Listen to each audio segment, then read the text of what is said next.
بسم الله الرحمن الرحيم نحمده ونصلي على رسوله الكريم أما بعد فأعوذ بالله من الشيطان الرجيم بسم الله الرحمن الرحيم ومن يعش عن ذكر الرحمن نقيض له شيطانا فهو له قرين وقال تعالى وذروا ظاهر الإثم وباطنه صدق الله العلي العظيم. Respected ulama, elders, brothers, young ones in Islam, our whole object of coming in this world is to prepare for akhirat, for the life of the year after. Allah sent us in this world for a very, very short time. 60, 70 years, no one got guarantee.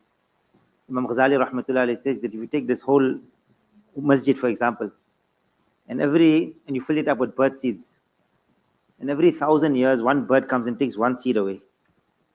One seed. So he poses the question, will the seeds come to an end? So will it come to an end? It will come to an end.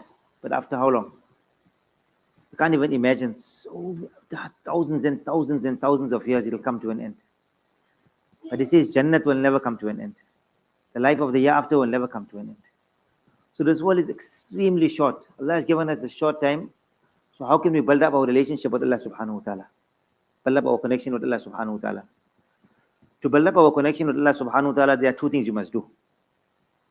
One is obey the commands of Allah subhanahu wa ta'ala, perform salat, make tilawat of Quran, do all of these actions. And secondly, stay away from sins. So alhamdulillah, generally most people speak about doing good actions, and we're encouraged to do good actions, performing salat, making tilawat of Quran and all of those things.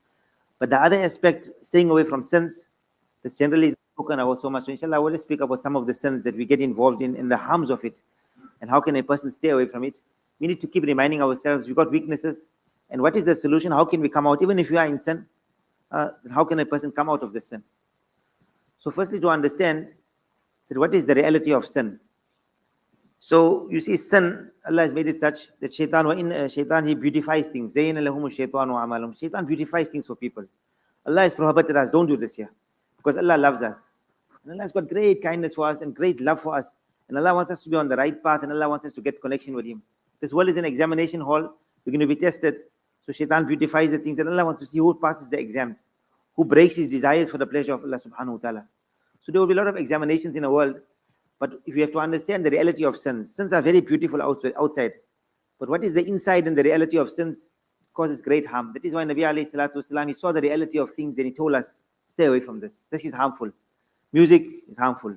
Zina, adultery, fornication is harmful. Speaking lies is harmful. Backbiting is harmful. Pride, jealousy, anger, excessive anger, these are harmful for you. Stay away from them. You destroy your life of this dunya, this world. You destroy your life of the year after. There is no peace of mind. Ulama say that sins is a branch of Jahannam.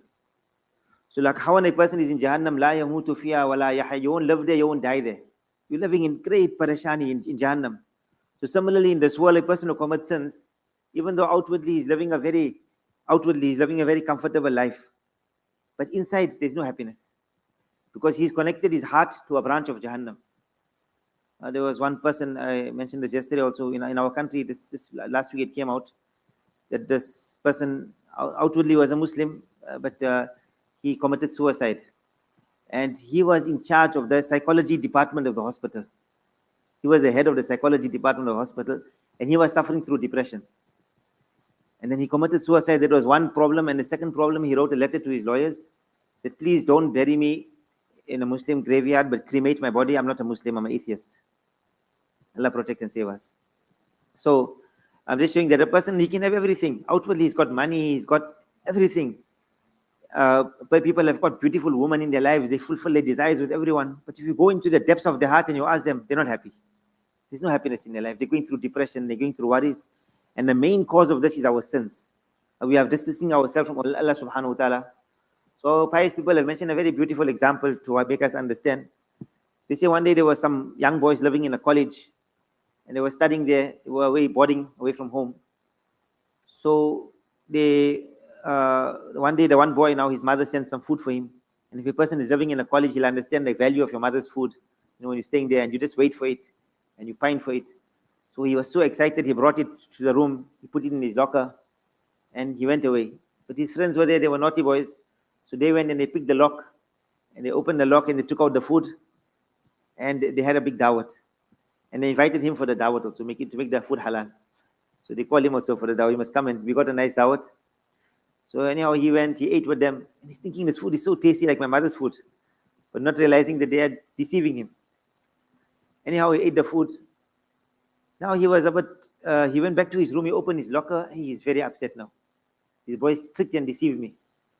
Yeah, I'm going to teach them a lesson. So the following week he went to one of these shops, and he bought some lovely, tasty smelling food, and he brought it. But before bringing it back, he went to the chemist, and he bought some Jamal Gota. You know what's Jamal Gota? It is a very strong laxative. So he took this Jamal Gota and he put it inside the food everywhere. He took a syringe and he injected it inside. So now the food was full of Jamal Gota. And now he brought it back to his room. Again, he walked past his friends. Again, they put it inside the locker. Again, they picked the lock, and they took out the food. And now they sat down they called him also this time. He said, no, I'm not feeling hungry today, you all eat. Anyhow, they started eating now, enjoying themselves. The food was very tasty. But after about 5 or 10 minutes, one of them is feeling some sounds in his stomach. Gar, some sounds. So he told his friends, please excuse me. I need to relieve myself. So he goes to the toilet.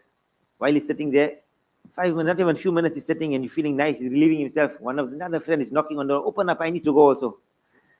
He comes, second one, the third one is knocking. Open up, I need to go. By the time the fourth guy finished, the first one is back again. Open up, I also need to go again. So now they're going 1, 2, 3, 4, 5. They can't go to class. The principal, the person in charge, the dean of the college is worried. He called the health inspector. They worried, what's happening? Maybe there's some virus. Something has happened. Anyhow, they did investigation. They said, no, the actual problem is there was some food poisoning. Something was wrong with the food. So, this is just an example. But our elders say that, you see, what this actually means is, sometimes in life, we look at things, they were looking at that food, it was very tasty. It was very enjoyable. So they enjoyed the food. In 5 minutes, they enjoyed the food. But they had to suffer the consequences for 24 hours thereafter. So that is what gunas and sins are. Outwardly, it looks very nice. But when a person gets involved in there, in the beginning, he'll get a bit of enjoyment. But thereafter, the effects of it will cause him harm for maybe years and years. For example, a person fell in love with a woman, and he fulfilled his desires with her, and now she blackmails him. So, thodi der ki lazzat hamesha ki zillat. For a short while, he enjoyed himself. But now she says, every month you must give me so much of money. Otherwise, I'm going to expose you in front of your wife. Now a person, his whole life, for the rest of his life, is going through a headache. Because he just enjoyed himself for a short while. Ulama say so beautifully, they say any sin is just a few seconds of controlling oneself.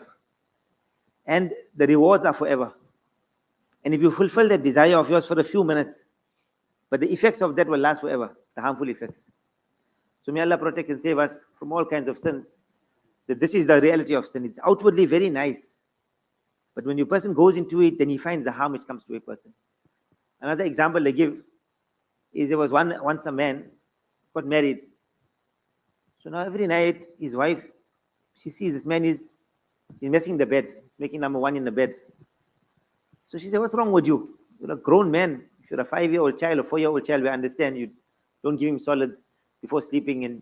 But you're a 25-year-old man and you're messing the bed. So he said, I got a problem. Every night I have a dream. In the dream I see shaitan. And shaitan takes me for a nice long walk. So after we finish the walk, now I'm tired and I want to relieve myself. He says, no problem. He takes me to a toilet, ultra modern, very smart toilet. And I sit there and I feel so nice and I relieve myself. And then I wake up in the morning, I see, hey, I've messed my trousers. I've messed myself in the bed. So the wife said, oh, Shaitan is such a good friend of yours. Every night you meet him. We are poor people living here. We don't have much money. Isn't Shaitan is in part of the jinns? He'll have some control over them. Why don't you tell him, show us where all the money is? And we can become rich. He said, what a good idea. I never thought about it. Tomorrow I'll ask him. So the next day he met Shaitan in his dream. And Shaitan told him, oh, why you never asked me a long time ago? I'll take you to the money. So he took him, and there was a big chest there. He said, take all of this is for you. So anyway, he went front, and he lifted it and lifted it. And it was so heavy, his number 2 came out, not number 1. Stool came out. So next morning, his wife woke up. She says, what's this? He said, you told me I must ask. I asked him, and this is what happened. She said, please go back to what you were doing before. Now, who's going to clean this? This is a bigger problem now you're making. So anyhow, they say this is just a story, but there's a reality behind it. What's the reality? That many times in life we are doing certain things. It looks very beautiful. But only when a person's eyes closes, then a person will understand the reality.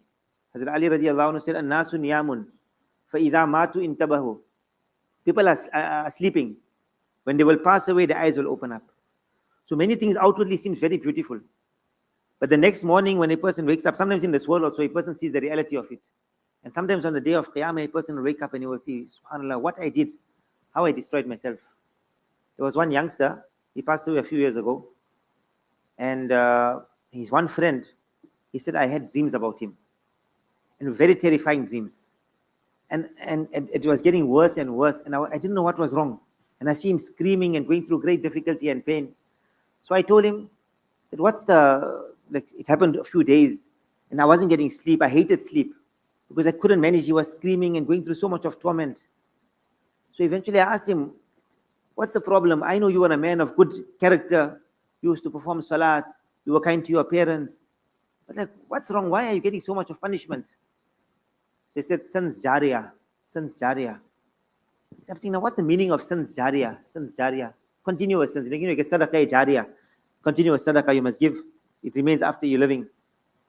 So he said, then I remembered that this friend of mine, he had an Instagram account. And he's telling me, it's music, my friend. So I remember he had an Instagram account. And I'm thinking now he has passed away, but he's got the Instagram account and every day music songs are going out and all the people are listening to it. And he's suffering the consequences in the grave. So he said, I didn't know what to do. Eventually I managed to get one hacker. And this person hacked open the program and he destroyed all of the files. And then the dream stopped thereafter and it came to an end. So all of these sins, they will destroy us in this world also and they will destroy us in the year after. So may Allah subhanahu wa ta'ala protect and save us. There are many sins and in the books that have been written, we can go through them inshallah. This is just to give us an idea. Allah says, وَذَرُوا ظَاهِرَ الْإِثْمِ وَبَاطِنَهُ. Stay away from outward sins also and inside sins. So all kinds of sins. Outward sins, our dressing. We've got the lifestyle of Nabi alayhi salatu wasalam. Let us try to follow that. The men, the women folk, our physical, our dressing. We always try our hair. If a person, he keeps his hair according to the way of Nabi alayhi salatu wasalam, a person keeps his beard according to the way of Nabi alayhi salatu wasalam, ulama say 24 hours is in the ibadat of Allah, he's getting thawaf for it. And on the other hand, if a person now he doesn't cut his hair correctly, Nabi alayhi salam prohibited us from qaza, true length hairstyles and all of these things. Now a person is 24 hours is living in sin, breaking the commands of Allah subhanahu wa ta'ala. So in all of these aspects, our outward also, let us stay away from music, from haram, zina, fantasizing with, flirting with other women. Allah has given us a halal wife. Enjoy yourself with your halal wife. Allah has given you. Now you are running to this woman, you're running to that woman, you're looking at those women. It comes in the hadith of Nabi alayhi salatu wasalam, that the gaze, nadru min sahmu min sahmi iblis masmumun. It is an arrow from the poisonous arrows of shaitan. You see, when you want to kill somebody, you take an arrow and you shoot it at the person. But sometimes it hits the end, it hits the leg. It doesn't cause so much of harm. But if you really want to cause harm, you put poison on the arrow. So no matter wherever that arrow hits, it hits the arm or it hits the leg, the poison goes through the whole body. So the gaze is not only an arrow of shaitan, it's a poisonous arrow. When it hits the eyes, it affects the whole body. Man tarakaha makhafati, Nabi alayhi salam said something to the effect, a person who leaves it out for the fear of Allah subhanahu wa ta'ala, abdaltuhu imanan, yajidu halawatahu fi qalbi, I will change it into iman. He will actually feel the halawat and the sweet taste of it in his heart. So ulama say that, see, you left away the sweetness of looking at that woman. It was enjoyable to look at a woman. Who doesn't like to look? And on a cell phone today, a person can so easily look at those pictures. And what a person can go on to. On the television, a person is watching what things, what films, pornography, and all of those things. It's so easy for a person in today's time. But that person who sacrifices his heart for the pleasure of Allah, Allah Ta'ala will never leave that person in the lurch. Whatever a person is sacrificing for Allah, you sacrifice your fajr for your bed for the fajr salat. You think Allah is not watching? Allah is very, very appreciative. And you will definitely see the effects of it in this world also and in the year after also. So a person now who sacrifices his gaze for the pleasure of Allah, he will find the halawah, the sweet taste of iman. Outwardly, a person will say, you're living a very boring life. So much of difficulty you're undergoing. He said, yes, I gave away that small amount. I gave half of my life to Allah. Allah gave me 100 lives in return. So small sacrifices we have to make. Sometimes money comes. A person can get money in a haram way. Interest. He can make so much of money. He gives somebody and he makes so much of money with interest. But he says, no, this money is not good for me. Many years ago, there was one person, so he went to one mufti and he was explaining to the mufti. He said, sir, let me tell you my story so you can take lesson from it and other people can take lesson. He said, my father was a very, very wealthy person and he made his money through interest. He working with the bank and he made a lot of money. And one person came to him one day. He was a poor person. And he had one building. He found one building. It was a very good price. They were giving it. So he came to ask my father for help and assistance. So he told him, can you please assist me? I need a loan without interest. I would like to buy this building and I'll pay you back slowly. And he said, my father, this person was a battler. He was like, he's managing to make his ends. So when my father heard about this building, my father said, this offer you got is very, very good. Don't lose it. But he said, but I can't give you money because, some people don't pay in it. Go through the bank. He said, the bank? So when that man heard it, he said, no, interest. I'm not prepared to do so. He said, no, man, see me. Look at how many shops I got, how many properties I got. See how rich I have become. I've got so much of millions I'm making. There's nothing wrong. You could take money from the bank. He said, interest. I must wage war with Allah subhanahu wa ta'ala. It's not possible. So he wasn't prepared to do so. So eventually, he kept begging my father, but my father said, no, I'm sorry, I can't. So the man lost the building. He didn't get the building. And he said, I know him till today. He's still a battler in life. He never really make it much in life. He hasn't got so much of money. But he said, I've noticed his family, his children and grandchildren, and I've seen all of them, they're on the right path. Some of them have become ulama. Some have become hafiz of deen. Some of them have become tabligh. They've gone in the path of Allah subhanahu wa ta'ala. Some of them are joined to mashayikh and buzruks and pious people. They're all like in a good line. None of them are involved in drugs. None of them are involved in all the wrong things. And this I see is the barakat and blessings of halal. The goodness has come down through his progenies. So now even though he might not have so much of wealth, but he's got happiness in life, contentment of heart. And he said, regarding myself and my family, let me tell you, my father continued on this way here, but the life we are living today, we've got everything of this world. But I can't tell you inside what's happening to us. He said, my son, through the nahusat and the evil of haram, he's become gay. He's a gay. He's got married to a Christian person. I don't even know whether he's got iman anymore. He said, this is the effect of haram. He said, outwardly seems that I got with haram, I made so much of money. But see, this is the final result of it. So every sin has got great, great harms. One hadith, Nabi alayhi salatu wasalam said, مَا تَوَادَّ إِثْنَانِ فَيُفَرَّقُ بَيْنَهُمَا إِلَّا بِالذَّنْبِ يُذْنِبُ وَحْدُهُمَا. Two people have got love for one another. Then they start having problems amongst them. One of the main causes is because of a sin one of them has committed. Person says, my wife is troubling me, she's not like this, she's not responding positively to me, I'm having problems, divorce. But are we looking at ourselves? Maybe I'm flirting with my secretary, maybe I'm doing all other wrong things, I'm watching the wrong things, and then we put the blame on the poor wife. So Allah give us tawfiq, inshallah, that a person stays away from all kinds of sins and guna. Now a person says, but I can't come out of sin. What's the solution? How I need to come out of sin? So it's like outwardly it seems very difficult. So we always need to have solutions in life. So the solution is very, very simple. Nothing difficult at all. We just keep this in our mind, inshallah. This is the solution given by Hazrat Maulana Ashraf Ali Thanwi rahmatullah alayhi. He said, one whole bayan he gave about this. He said, this is my experience of my life. And I've deduced it from one ayat of the Quran. Allah subhanahu wa ta'ala speaks about the people who have committed sins in their life. And Allah said, إِلَّا مَنْ تَابَ وَآمَنَ وَعَمِلَ عَمَلًا صَالِحًا فَأُولَٰئِكَ يُبَدِّلُ اللَّهُ سَيِّئَاتِهِمْ حَسَنَاتٍ. He said that those people who got this quality of tawbah, they repent before Allah subhanahu wa ta'ala. They've got iman, alhamdulillah, we all got iman. So maybe they renew the iman. And they do good actions. Then Allah will change their evil actions into good actions. That means they've got evil desires, but Allah subhanahu wa ta'ala will convert that evil desires of theirs into good desires. Yesterday, I couldn't imagine living a life of not controlling my gazes. I was looking at all these women. But today Allah has changed that quality of mine into I'm only looking at my wife. I was only lying yesterday, but today I'm only speaking good. I couldn't perform salat yesterday. I couldn't read my fajr namaz. Today I'm reading tahajjud namaz. Yesterday I couldn't ever imagine I was living a life as a Muslim. Today my whole life has changed. My family has changed. My children are becoming ulama. They're becoming hufaz. So this is the barakat of tawbah. Allah loves to forgive, and Allah knows all of us are weak. So the first thing is a person must realize, don't justify our actions. No, I'm doing it because of this and this. We know many times man knows in the heart. بَلِ الْإِنسَانُ عَلَىٰ نَفْسِهِ بَصِيرًا وَلَوْ أَلْقَىٰ مَعَاذِيرًا. Man has got insight over his nafs, even though he can put forward all excuses, but he knows he's doing wrong. So every one of us, and every one of us has got our sins. So Hazrat said that every night read 2 rakats of salat. Renew your iman. Allah, you are the one who has given me so many blessings and so many favors and so much of kindness. Ya Allah, please forgive me. I'm a very evil person. I'm a very wrong person. After all of your favors, I'm still doing this wrong. I'm still doing that wrong. Think of some of the sins you are doing. Don't brood over it too much, but and ask Allah for forgiveness and say, oh Allah, you help me. I want to come out of the sins. And I understand sins are filthy and dirty. But Allah, I can't come out of it myself. Allah, you help and assist me. As I said, continue doing this for a period, 3 months, 6 months.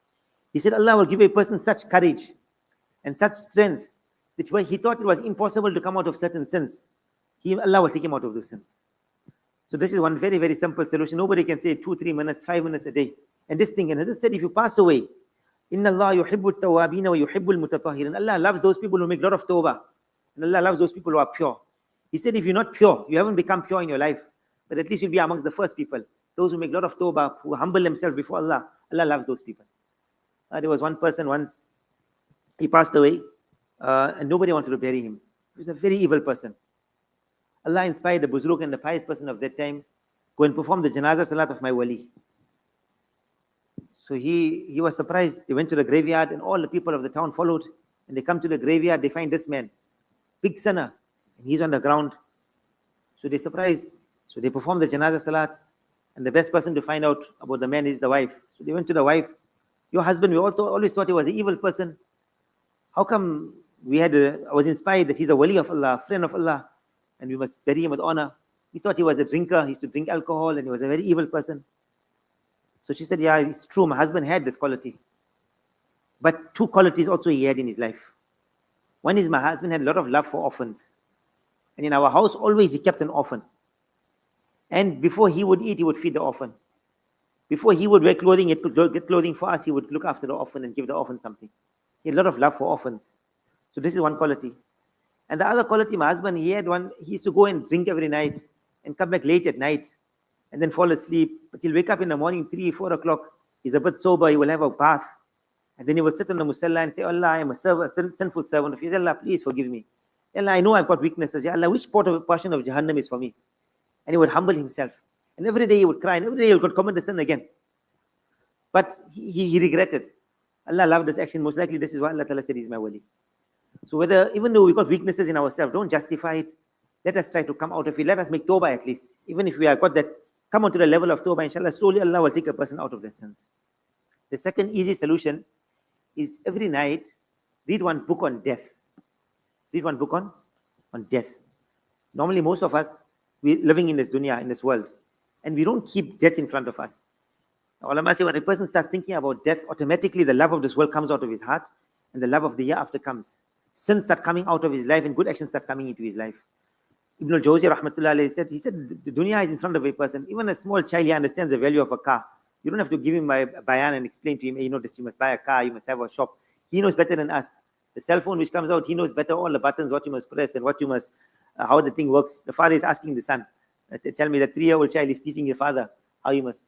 So dunya is in front of every person, it'll come. But he said, akhirat is hidden from a person. So to get the reality of the year after, a person needs to make an effort. He has to bring it into his life. So think about it. If a person keeps a book of death next to his bedside or in his workplace, 5 minutes every day, 5 minutes, just read something about death. You're frightened about death, about Jannat. Read about the enjoyments in the grave, but something about the year after. This also, inshallah, will help a person very greatly to come out of a life of sin. And the final and the third thing is that a person must try that some dhikr of Allah subhanahu wa ta'ala, or tilawat of Quran, dhikr. Dhikr creates nur in a person's heart. Tilawat of Quran creates nur, light in a person's heart. So when a person is doing some light, then inshallah a person can easily see the wrongs which a person is doing. It opens up a person's heart. So daily we should take out some time, few minutes even, to make the dhikr of Allah subhanahu wa ta'ala.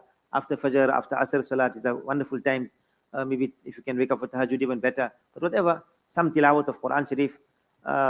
One buzrug, one pious person, he used to go to one town and one village, and the whole month of Ramadan he used to stay there. So at the end of the month, he go away after Ramadan. So the last day of Ramadan, he spent by one house. It was Eid night. He ate the food, everything, and he went away. He left the town. The people of the house, he's seeing that the money is missing. The same room he was sitting in, that money is gone. But now there was no cell phones in that time. How are they going to get hold of him? He'll only come back next Ramadan. So they had to wait till next Ramadan. So the next Ramadan came, and that Buzrug and the pious person came back. So, and he ate by their house the first day.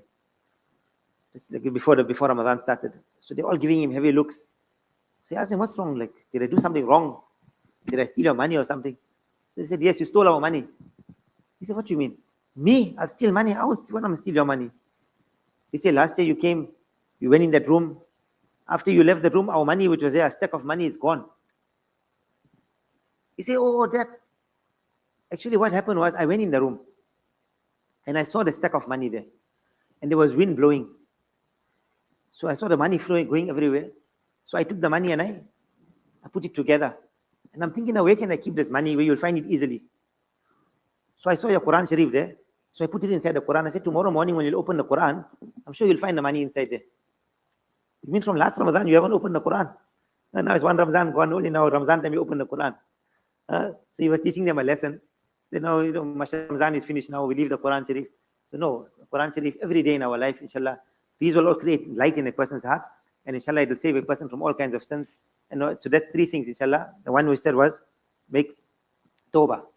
Read a book on death and do some good actions. And one last point is that the sohbah, the company a person keeps. You stay in the company of wrong people, people who are doing evils, automatically you'll become inclined towards it. And you stay in the company of right people, even if you don't want to do good, you'll become a good person. Nabi alayhi salam said, Al-maru ma'a man ahabba.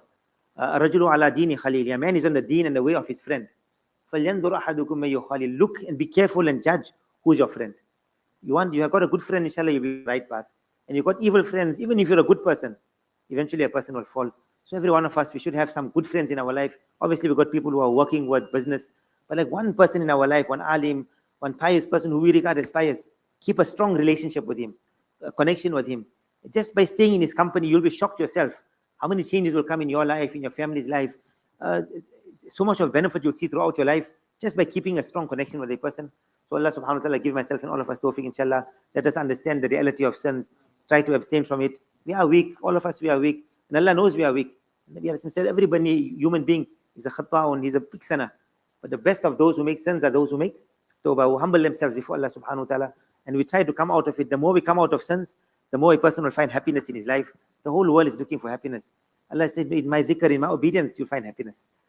Don't be deceived by outside things. Wealth and property, and who is committing suicide? Rich people or poor people? One man, his wife was troubling him so much, he decided to commit suicide. So she's just wrecking his brains. So he said, from the fourth floor of my building, I'm going to jump down and kill myself.